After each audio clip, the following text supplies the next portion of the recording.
Hello, everyone. Welcome back. Today we're going to discuss chapter 5. This is part 1 of chapter 5, and please read the textbook. If you recall, the essential idea of chapter 5 is this: how can human beings have free will if everything is predetermined? In ancient cultures, people believe in fate. Fate means the future is written in stone. There's nothing that we can do to change it. People thought there were forces beyond our control, whether it's prophecy or the gods or goddesses, things beyond our control that determine everything that will happen. So our birth, our death, all events between the two, even though they seem to be our free choices, actually that's not true. Nowadays, people don't really believe in gods or goddesses, but the idea still remains with us nowadays. It's called determinism. Determinism says all events are the result of past events and the laws of nature. Everything that happens because of what happened yesterday, last week, last month, last year. You could push it all the way to the creation of the world itself. Think of it like a domino falling. Once a domino falls, then the second one falls, the third one falls, and eventually all of them fall. For example, let's say it's raining outside. I ask you, why is it raining? You say it's raining because there's a hurricane. Why there's a hurricane? Because of climate change. Why climate change? Well, because of human activities. And why is that? Because we have bigger brains. And why is that? Because of evolution. Why is that? Because life began, I don't know, 3.5 billion years ago. So you could push it all the way back. You see, so it's one thing after another, after another, after another. If this is true, hard determinism says there is no free will. There are no free choices. In fact, there are no choices at all. There are only events, natural occurrings in the world. Think of it like an apple falling off a tree. When the apple falls off a tree, it's not because the apple chose to fall down. It's because of the weather, the wind, things happening in the chemicals of the apple. It's a lot of tiny factors that led to the apple falling off a tree, but it's not a choice for the apple. Likewise, what you and I call choices, they're not really choices. They are just events, natural occurrences in the natural world itself. Free will is an illusion. It does not exist. Now, there are, I say, well, there are two things that's wrong with that. First, determinism is not completely true because the same science, physics, tells us at the subatomic level of existence, when it comes to protons, neutrons, electrons, quarks, determinism is not true there. There's randomness at that level of existence. In fact, even in everyday life, nobody knows who's going to win the lotto. It is random.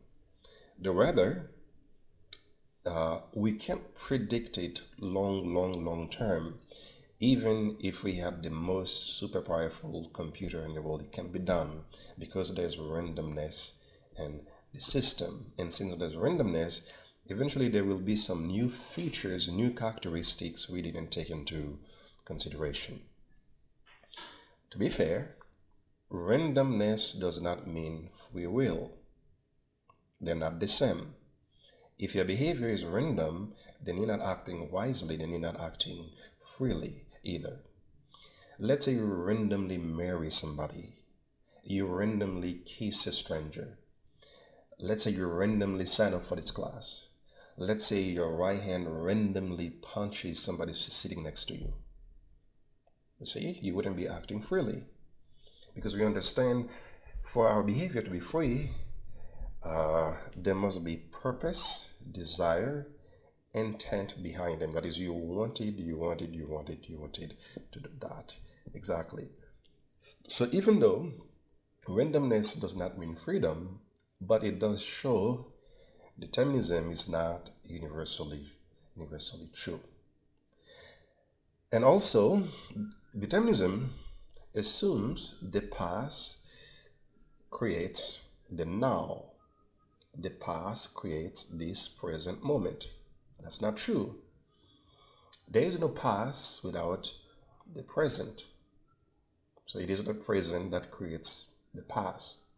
The past is useful when we're acting. We remember the past, and based on memories, experiences, then memories of the past can affect what we do now. But it is now that precedes the past. Therefore, the past does not create um, this present moment.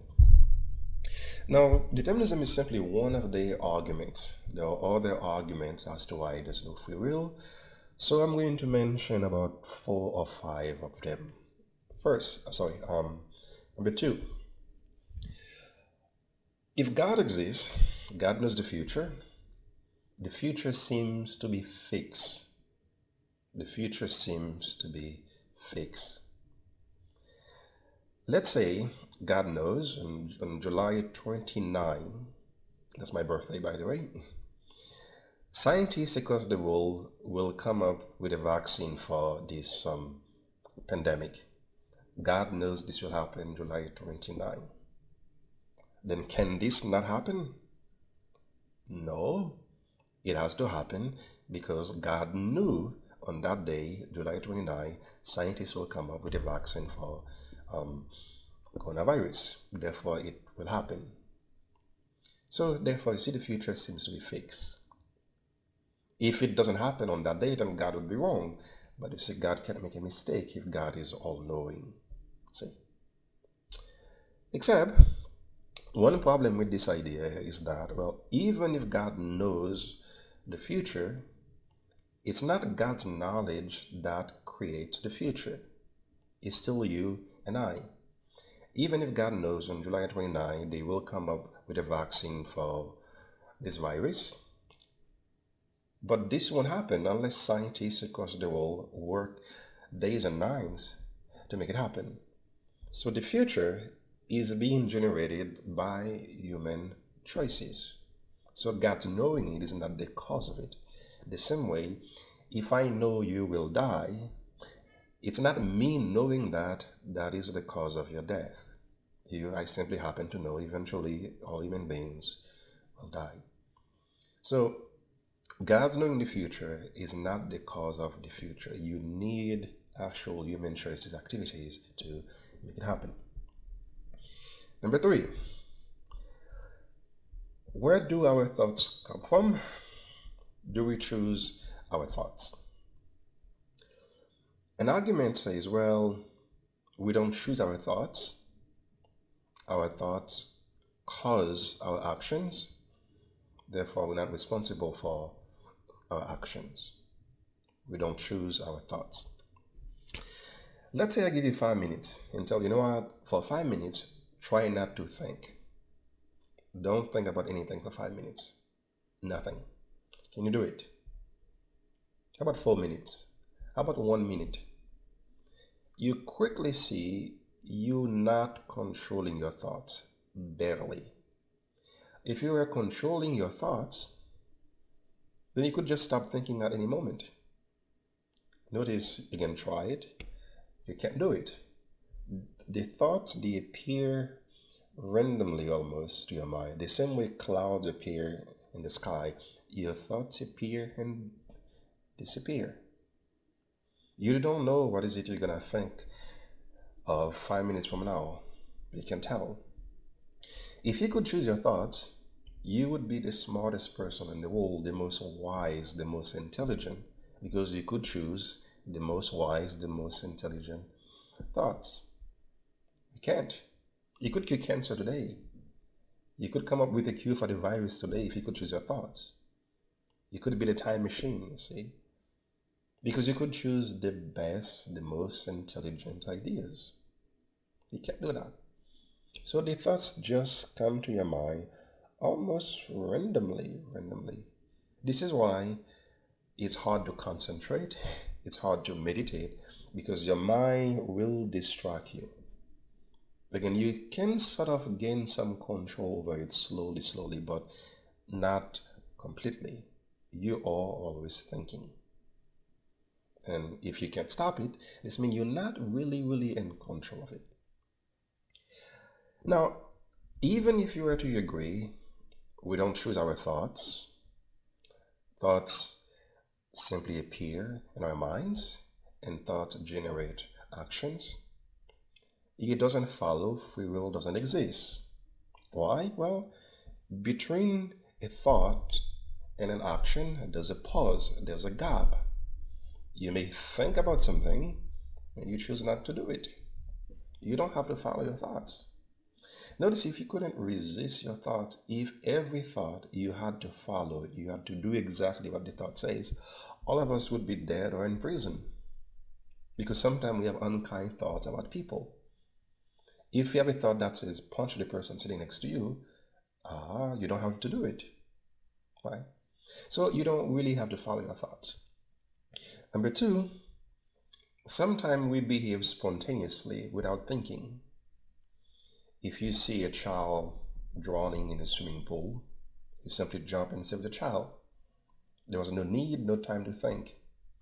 If you're playing basketball and you begin to think of the size of the ball, the mass, the shape of the ball, the weight, the distance, the angle, the air molecules in the room, you'll be frozen. You'll never shoot the ball. So you simply shoot the ball. You simply play without thinking. The same is true when we're dancing. You don't think, well, which leg I have to move first. No. The same way when you're making love, you don't think, well, let me see if I should kiss her here or here. You see, some activities, if you think about them, you won't do them. You simply do them, right? So, yes, largely thoughts come to our minds on their own. We still have a bit of control over them. But the problem with this argument fundamentally is that we can resist our thoughts. You don't have to act on every single thought that you have. Right? Another argument, this would be now argument number 4, is our unconscious. Many psychologists, Sigmund Freud, thought there are unconscious, powerful psychic forces that influence our behavior. Well, there's some truth in this. Everything our bodies do, the bodies do them unconsciously. You breathing right now, um, consciously, unconsciously. Digestion happens unconsciously. The blood flowing through your vein unconsciously. Heart pumping blood, gland secretion. There are hundreds of billions of chemicals interactions happening right now inside your body. You cannot name one of them you're controlling consciously. None. You cannot name a single cell you're telling the cell what to do. The cell is listening to you. If you could do that, you see, you could control your body. You could never age. You could tell your body to go taller. You could do that, but see, you can't. So all this happens unconsciously. So whatever forces, whatever chemical interactions in the brain that give rise to thinking, to willing, to wanting, to desiring, to our minds, we're not conscious of them, and there's no way to be. In addition to the fact that we're not conscious of whatever interactions in the brain causing the thoughts, maybe there are things we inherit from our parents genetically or psychically. We're not conscious of them. We press memories from our childhoods. We're not conscious of them. So there's some truth to this.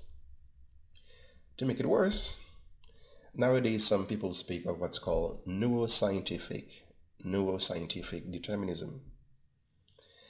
There are some tests they made back then that show before you make a decision, let's say I ask you to choose between A, B, C, and you choose C. Before you become conscious, you're going to choose C. About 5 to 7 seconds before that, your brain already initiated certain electrochemical interactions that led to you becoming conscious of the choice. It is as if your brain knows first, then after that you know. It is as if your brain chose first for you, then after that you choose. Yes, it is actually true, but notice the problem with this. The conclusion free will doesn't exist doesn't follow from that. As long as you simply need to know, you simply need to be aware of those things. If you know there are unconscious processes, well, this gives you power over them. And if Carl Jung thought you could make the unconscious conscious, slowly you simply have to learn, train yourself how to do that. Also, even if the brain initiated thoughts, ideas, consciousness, notice you don't have to follow them. You have the power to will, you have the power not to will. So you could say, I will or I will not. Right? So awareness of those things actually gives us more power over them. Yeah. Number 5, like 5 or 6, psychological determinism um, says your choices are driven by your preferences. You don't choose your preferences. Choices are driven by preferences. We don't choose preferences. Our preferences are shaped by the culture we grew up in, environment, television, family upbringing, genetics, and so forth. Let's say you love strawberries. I ask you, why do you love strawberries? Well, often you don't know. Or it could be, well, because strawberries taste good. Maybe it's because since you were a child, that's the flavor your parents used to give you. Maybe you love strawberries because of your taste buds. Did you choose your taste buds? No, you just happen to have those taste buds. You see. Hence the conclusion, again, we don't choose, we don't create preferences. By simply willing it, you can't make yourself love something that you don't love. It can't be done.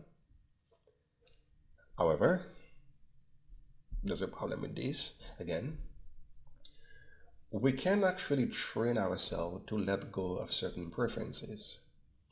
Let's say you never eat spicy food. You could slowly train yourself to come to love spicy food. Let's say you never drank red wine. You could slowly train yourself to come to love red wine. So through training, we know the brain is plastic. You can actually train yourself to let go of certain things or to come to prefer certain things you did not love in the past. Right? So to summarize this, determinism, everything that happens because of the past and the way the universe is built. Therefore, there's no free will. Some say God knows the future, therefore the future seems to be fixed. Some say we don't choose our thoughts create our actions, therefore we can't be free.